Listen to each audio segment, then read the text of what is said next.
I'm educational justice coach Lindsay Lyons, and here on the Time for Teachership podcast, we learn how to inspire educational innovation for racial and gender justice, design curricula grounded in student voice, and build capacity for shared leadership. I'm a former teacher leader turned instructional coach. I'm striving to live a life full of learning, running, baking, traveling, and parenting because we can be rockstar educators and be full human beings. If you're a principal, assistant superintendent, curriculum director, instructional coach, or teacher who enjoys nerding out about co-created curriculum with students, I made this show for you. Here we go. Welcome to episode 212 of the Time for Teachership podcast. I am so excited to synthesize some really powerful, transformational ideas from the folks that I have talked to this month. So specifically thinking about my conversation with Dr. Asao Inoue and Nicole Dinich, really just hanging on to some of the things that they have said and that I've learned from their writing, but also with talking to them. Wow, it's amazing. Okay, so let's dig in. My mind is still blown. I'm really excited to learn from all of you what your reactions to those conversations were. But here are some of kind of my big takeaways. And then I also want to name, in doing a lot of equitable assessment coaching and kind of transforming that system around grading and assessment with a lot of schools this year, I want to dig into some of the sticking points in that coaching and how some of these ideas really coach us through. And then I'll end with a freebie, which is based on Dr. Inouye's work, where it's really about dimension-based grading. And I'm trying to take the feedback from teachers who have had excitement around it and also hesitation or questions around it, and try to make it as practical as possible while not kind of turning it into a standards-based rubric, because that kind of goes against everything that Dr. Inoue has taught us. So here we go. Let's start with big idea number one, which is that students should lead, right? And I always talk about this, right? Co-creating with students and shared partnership with students and families and educators, of course, important. I just want to elevate or dive a little bit deeper into what this means around equitable assessment. So Dr. Inoue talked about how, as the teacher's role, this is kind of a aha moment for me. The teacher's role, he said, it's not my job as a teacher, nor is it a peer's job to tell a writer what to do next. If you were listening to this episode in that moment, I was just like, whoa, that it was really the opposite of what we have been told as educators is our job and what I have been coaching educators to do for years. So this was really one of those kind of rock me back on my heels moments of, whoa, okay, what does that even mean? I like it, and what does that mean for practice, right? So certainly some questions around that, and I've been thinking a lot about what that could mean. Now, also wanted to elaborate and share a little bit more. If you missed that episode, please listen to it. But if you missed it, I just wanted to say what else is kind of resonating with me from his words there. So he says, our job is to give our responses to their languaging. So he's a writing teacher, so he's talking about writing. However, I'm also thinking about, oral discussion and languaging in a lot of different spaces.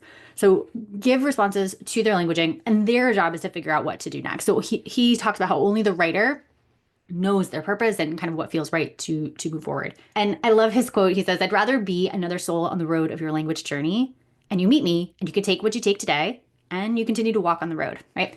So I love this idea that he talked about, he doesn't want to wield all of that power as the teacher of and also talked about how, we're often kidding ourselves with the power that we think it is just going to be this is going to change this child's languaging. And do we want to do that? No.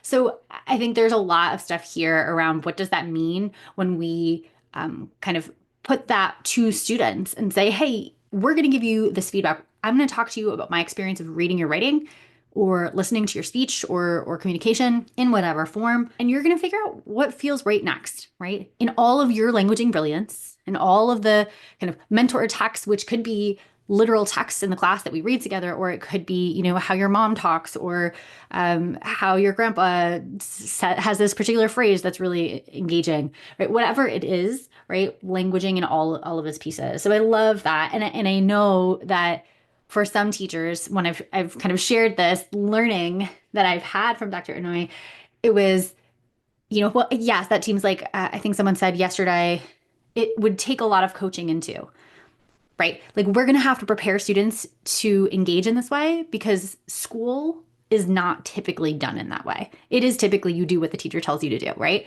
So as with everything, when we talk about students really taking ownership of the learning, it is a shift from what they may be used to, and it is a worthy shift, and it's going to take some intention and some thought behind how to do that. So that will be a continued kind of thought for me, but I'll kind of share some other examples that may support that work if you're thinking, what can I do today? So the other piece of this that I really love this conversation with Dr. Inouye was dimension-based rubrics. And I put rubrics kind of in air quotes here. I know you can not see my fingers, but the idea of dimension-based rubrics being, the standards. What does he say? He said, standards serve institutions, expectations serve people. So it's not that we're eliminating all expectations, right? The expectations are one of high challenge, right? We want to promote as much learning as possible. And the standards and the way they are written is very much in what he talks about as a white racial habitus. Like, it is very white dominant, right? It's white supremacy in action. So how do we get out of that? How do we embrace multiple forms of discourse and languaging? And really put, again, that writer or the speaker, the presenter of information, the communicator of information in the driver's seat. So he talks a lot about that reader-writer interplay and this being really a more powerful form of feedback. So certainly I had a teacher yesterday ask about, we were doing a professional learning session on multilingual learners and supporting them with discourse. And the question was really, wouldn't that be more helpful for students to have kind of clarity of a checklist? Or, it feels less clear to do dimension-based versus standards-based, which often has lots of language. So kind of played with that idea a little bit. And the freebie for today certainly is it is in the form of a checklist, but it is one that is, I hope, in alignment with Dr. Inouye's work, one that actually gets even more specific than any rubric could, because you're responding qualitatively, not just using the checklist as the peer feedback person or as the teacher giving feedback on the same kind of quote unquote rubric, but you are answering why, right? You are interrogating the why. Why did I respond in this way, right? What was interesting? What was confusing to me, and why, right? So there is a lot more specificity in the response, and the learning comes in the response. Yes, we can front load some things, but also that interplay, that constant back and forth, that revision cycle that we often skip over, that is where the beauty is. And that's where the specific nature of this process is, right? So this idea, right, Dr. Inouye talks about this, asking for readers rich experience, right? That's where we get the feedback, and we don't really need to attach a grade to it. When I think about Nicole Dimich's work, and she cites research about how when you actually do attach a grade to qualitative feedback, it actually negates the possibility of that feedback advancing learning. That's just wild. There's a Ruth Butler study from 1988. It was when you take the grade away and it's just the qualitative comments, learning gains were 33 to 67%. When you add the grade in, it's zero. It doesn't improve. It's just wild. So anyways, this idea of feedback, no grade, we're not judging. We're not saying this is right or wrong. We're just giving our rich experience as a reader or as the listener of speech or kind of the recipient of communication. Now, when you are actually practicing this, you want to prompt students to ask, what did I read? What's important about this? What's confusing? And why, right? So we want to kind of pull out what's in the author's mind. And if you're thinking about the reader's mind, and if you are thinking about a particular writer or speaker, he says, let us know. If I'm thinking about, I'm thinking about how George Orwell writes, well, that's a very specific person you have in mind, and that's going to situate that feedback in a particular way. Don't leave anything in your brain. Kind of tell us all the things that you're thinking about and you're engaging with that in your mind, and we're going to have a better sense of the reader's experience of the writing, right? After all of that feedback, the author or communicator is going to share 2 to 3 comments from readers. And I think Dr. Inouye talks about this in kind of at the end of the course, or kind of a reflection over time. I actually wonder if you could do this in smaller scale, after everyone on a particular assignment has given feedback, you share, here's a comment that resonated with me. And his prompts are kind of, what does that tell you about where you are, how well you're doing, and where do you think you are? Really trying, again, to have that student leadership, that more reliance on themselves to reflect and self-assess where they are, and not rely on the teacher to tell them how they're doing. That just breaks my heart every time a student would ask what their grade is or how they're doing. And I'm just I want you to have a sense of your learning. I want you to recognize I'm learning a lot. I'm not learning a lot. I could be learning more. I have, whatever it is, like that's tough. And so what Dr. Inouye does is he asks students to write this, and then he responds and shares his noticings as well. Not to counteract or say that the students' reflections are wrong, but just to say like, hey, we're in conversation and this is what I'm noticing as well.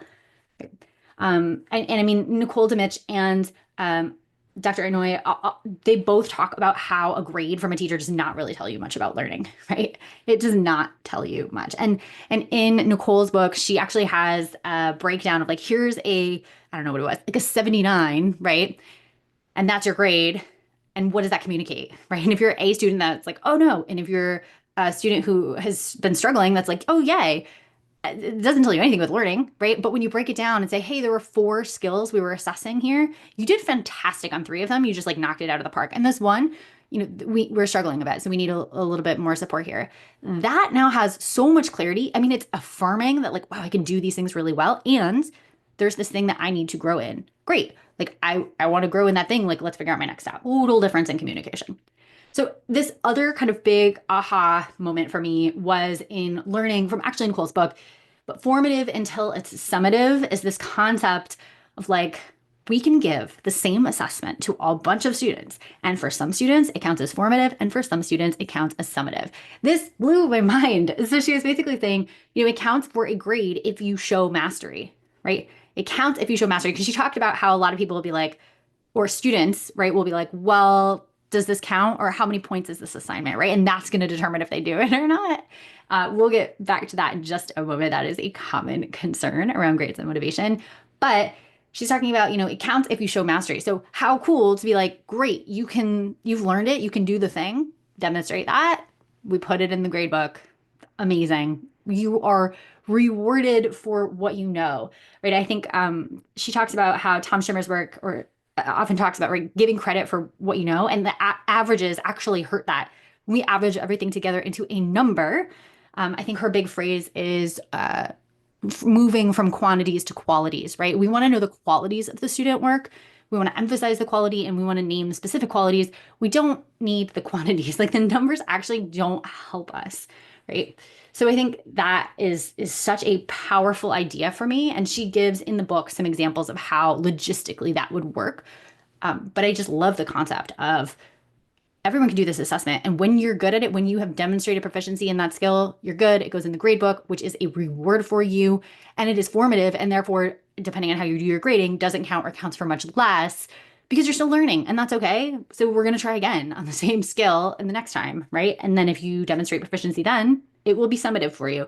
So it's really trying to work within this system, K-12, that we have of needing to do grades and having to report grades most often, and still trying to anchor in the learning, right? We're trying to, I like her practical sense of like, we're working in the system, and like, here's what we're going to do to try to anchor in learning. And I think what is cool is both Dr. Inouye and Nicole Demich are talking about this idea of anchoring in the learning, and grades are harmful. And so we try to get away from them. Yet both of them recognize we're in the system where like, as a college rating professor or coaching K-12 folks, like we have to do this thing. And so how do we get there?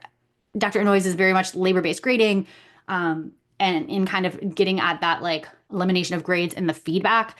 And Nicole has this really cool idea around like the formative summative piece, along with other ideas, which we're going to get to in just a moment. But I just want to name that was really cool. Formative until it's summative. So here's some things that coaching has taught me are sticking points with educators and leaders, and you kind of like all the pieces that come up. And I call them sticking points because sometimes we get so kind of in the weeds with some of these pieces that it actually halts conversation and further learning or like inquiring about the possible. Not to fault anyone asking these important questions, but this is just kind of where I've seen us be held up in the process of learning and growing and trying some things out. We don't like often move to the piloting phase, probably as a result of my like figuring out my coaching practice, but also that like this feels like it's really a sticking point for people, that they really need to have a conversation about all of their feelings and thoughts on this, which is also understandable. So grades and motivation are probably the biggest one. Now, anecdotally, every conversation I've been in that's part of this will say, if we open it up to like the personal share, actually, I totally agree. Grades are stressful for all of us. We have negative grading memories. Dr. Inouye talks about inviting students to share theirs, and that theirs are often negative, and they're not helpful. On the whole, most teachers will say, actually, yeah, if we could just do without grades, like that could work. However, we end up landing in this place that's like, but we need to like maintain these systems that actually presuppose that students are motivated by grades, even though we know that that probably isn't true. Right. And so we're kind of like trying to break out of that. So here's what Nicole says about this. Grades may motivate students who are achievement driven, but like just to get points, not to actually learn things, which is a critical distinction.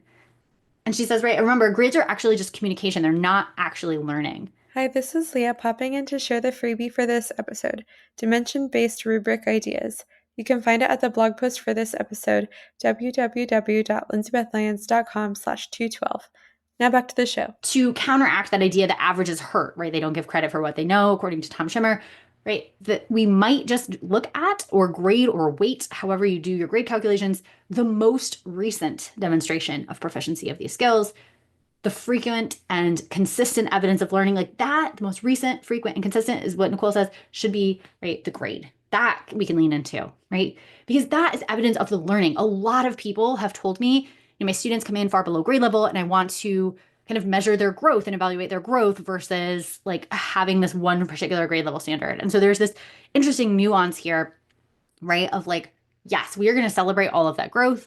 And then we also have these things that are like, quote unquote, the standard, right? We also have things, I will say, like standardized testing that I feel like no one loves, that also are supposed to function in that way, right? But certainly within our classes, I think we can have those high expectations, like push students as far as they can go, coach students along as far as they can go, right? In a particular year. And like, yeah, we want to really make sure that everyone is growing, including that A student who is just coasting, right? We want everyone to grow.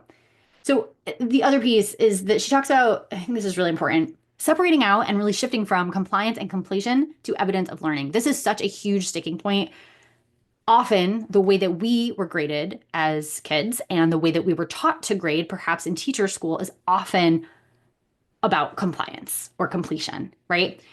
Due to a lot of factors, many teachers give like a check plus, like you did it, great, that grade's going in, because it takes less time, because we're overwhelmed, because we've been taught to do all of these assessments, because we're obsessed with these HQIMs or high quality instructional materials that have all these assessments.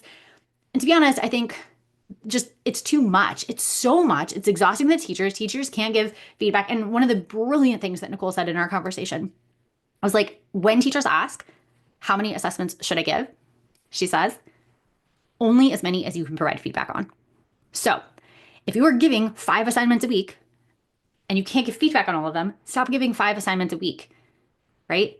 Let's sit with the thing that we can give feedback on, and then we cycle it into revision, and that, right, we work with it. We make the feedback matter, right? So that is a complete shift. And there are a lot of structural pieces at play that are going to make that challenging, right? That is going to be challenging if your administrator is saying, like, you have to do these things, you have to do these things.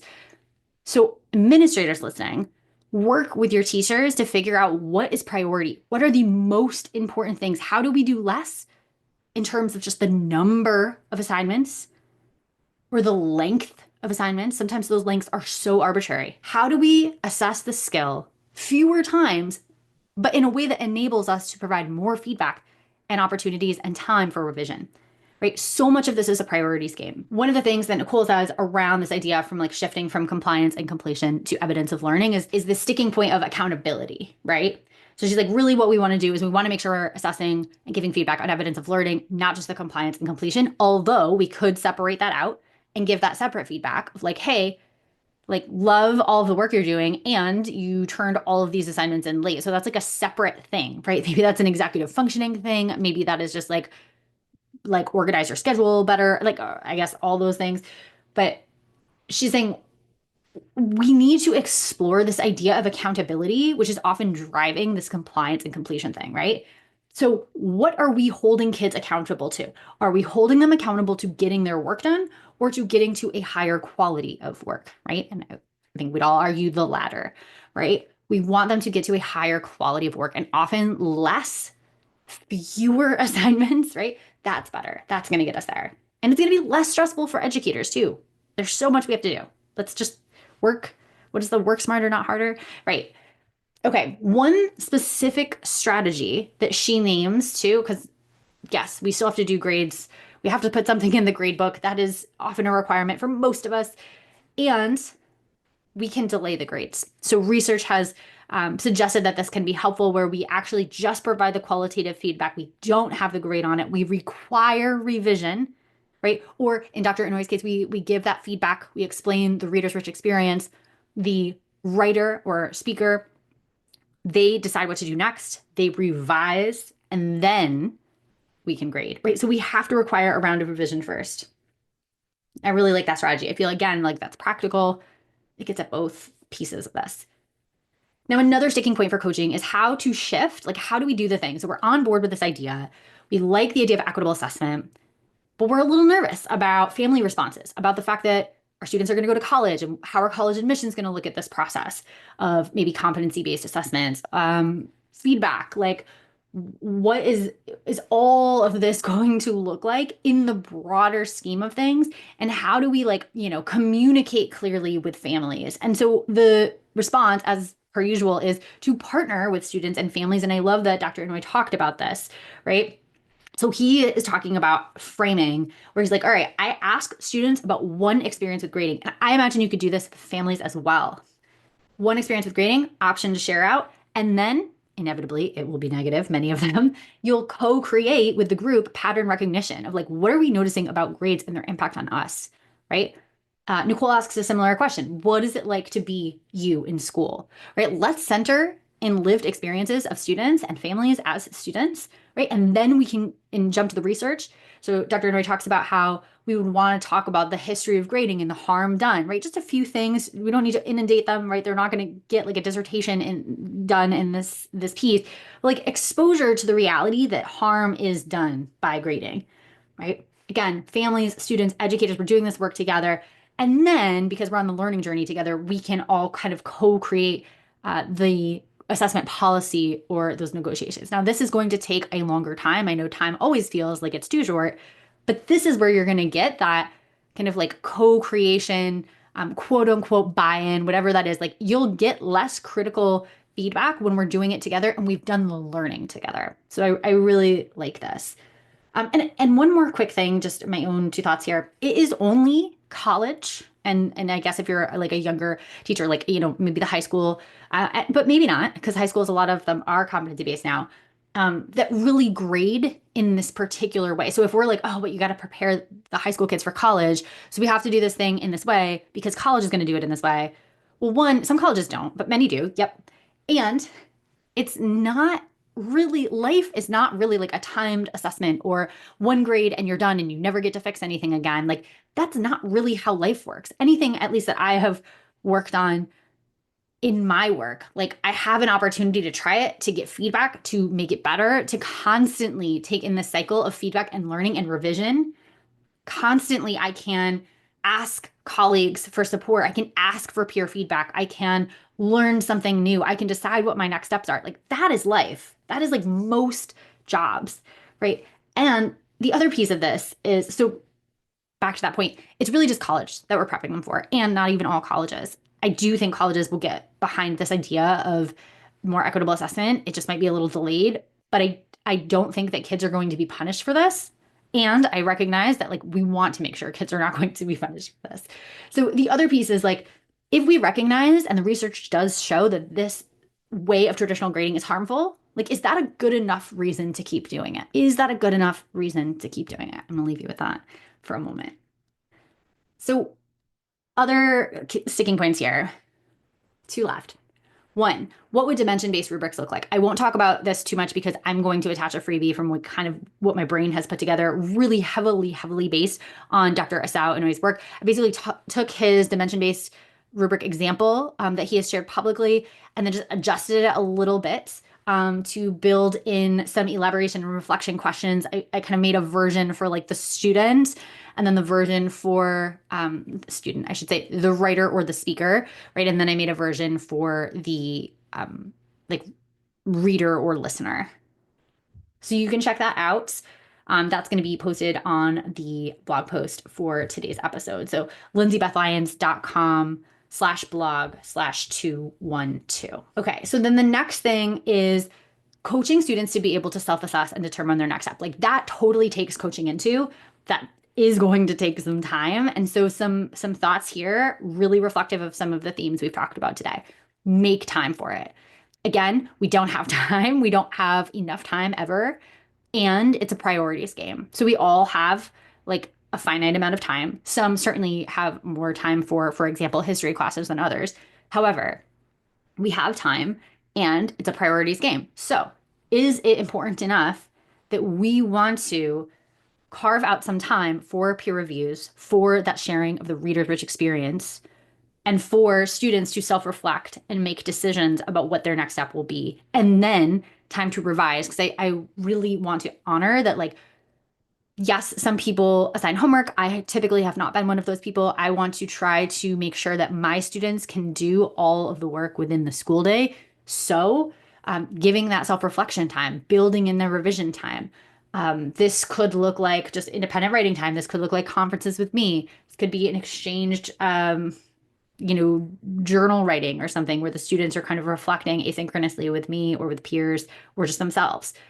So again, I think even if you have a designated curriculum, can you work with an instructional coach or leader to figure out what are the assignments that are most important, prioritize those. And I mean, like maybe an unpopular opinion here, but like skill-wise, hypothetically, if we're going to the extreme here, just for this example, if I had a student that revised one piece of writing all year and it was like fantastic by the end of the year, but they just kept working on it, I wouldn't need skill-wise them to do any other writing, right? Because this is kind of like their masterpiece. Think about like novels. People write and just revise, and they produce one book, sometimes every like 3 years, right? So if someone is piecing together like revising, doing all this cool stuff around one text, I think that's fine.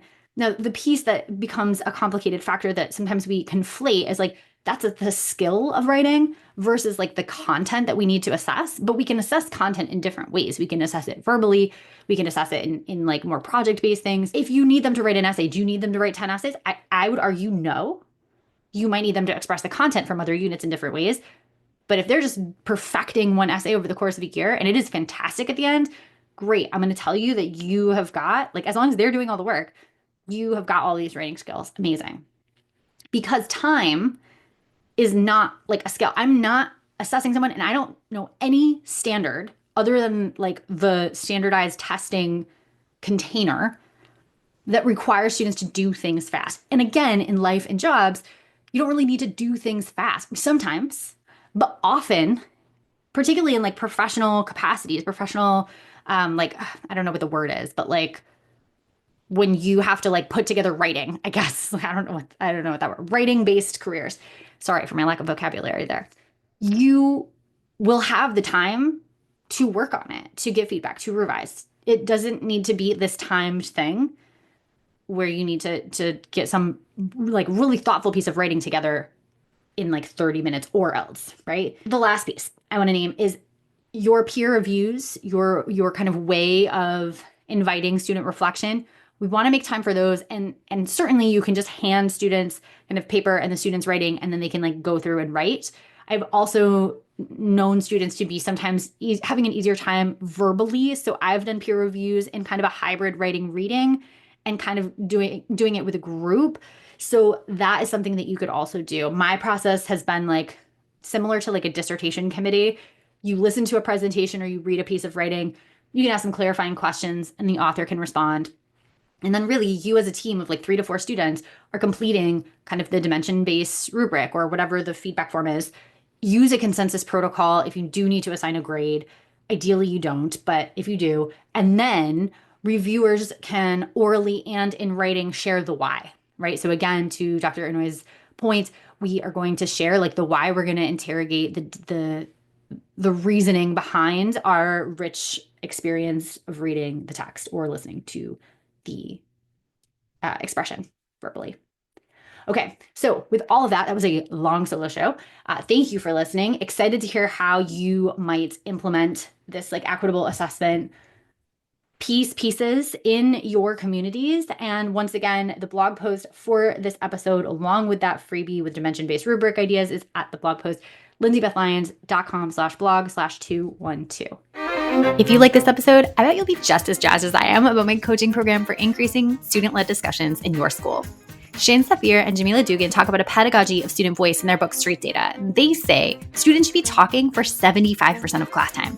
Do students in your school talk for 75% of each class period? I would love for you to walk into any classroom in your community and see this in action. If you're smiling to yourself as you listen right now, grab 20 minutes on my calendar to brainstorm how I can help you make this big dream a reality.